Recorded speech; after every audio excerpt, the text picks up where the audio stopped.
To the Fulbright Roadmap, a comprehensive 7-step guide to planning, writing, revising, and submitting your best Fulbright application. My name is Leah Rogstad, and I am a former Fulbright grantee from Study Spain in the 21-22 cycle. And today we're going to be talking about 5 hooks for your Fulbright application. I want to start off by saying that your number one goal for your statement of grant purpose and personal statement is to write a clear and concise statement for each of those sections that fully addresses all of the prompts and makes it so the screening committee doesn't have to look for any of the information in application. So that should be your number one priority, not just creating an interesting hook.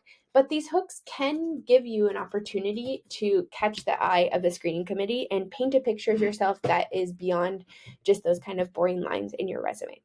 So let's look at 5 hooks that can help create that interesting and engaging statement that could help create a more compelling piece of writing. Number 1, you may want to start out with an intriguing anecdote. This is really my favorite hook because it takes that 2D image of yourself on your resume and really brings you to life as a human. It might tell a story about your identity, an aha moment in your academic or professional journey, or perhaps it tells a story about cultural exchange that you have engaged in and why that was so empowering for you. And then you can bring that into your statements and why this grant is so important for you. Number 2, you could start off with some kind of question, a rhetorical question, or a statistic. I actually started out my statement of grant purpose with a statistic about the number of Spanish speakers in the US versus the engagement in Spanish language education programs, because I'm a Spanish teacher and my grant was related to language education. And that was an effective way to contextualize my argument and then go into my argument after. Number 3, this is again, I will put a caveat on this.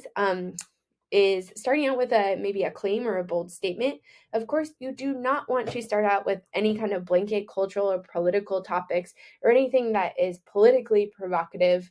But you might want to start with a bold statement about yourself, about your passions, or something in your journey that is interesting, that catches the reader's eye. And then you're going to immediately bring it into how is this grant related to the Fulbright mission? Why are you the best grantee? And how is your plan aligned with the actual grant?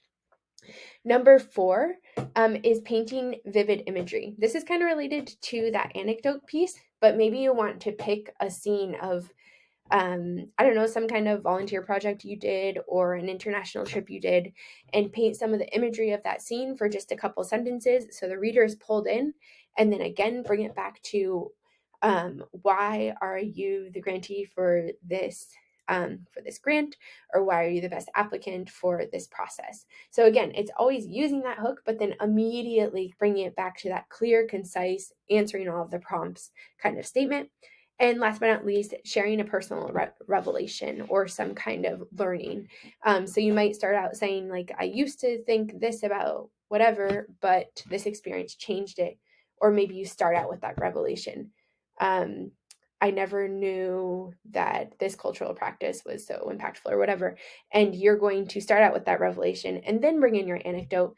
Again, bringing yourself alive, because you don't want to be the 2D resume of accomplishments, because every Fulbright applicant has a ton of accomplishments.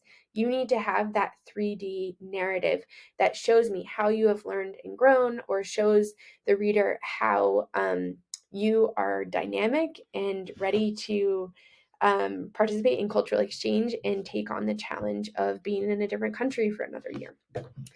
So all of this is outlined in the writing and revision section of my Fulbright roadmap, and you can get a free checklist below, which will help you to go through this process. And also, you can get the full guide below in the link. And this includes, like I said, a very concrete writing and revision process that ensures you're turning in your best application, as well as guided writing prompts for the entire writing section and checklists of each of the statements, and also very clear checklists to make sure you don't miss any part in this application process and you're able to turn in your best application.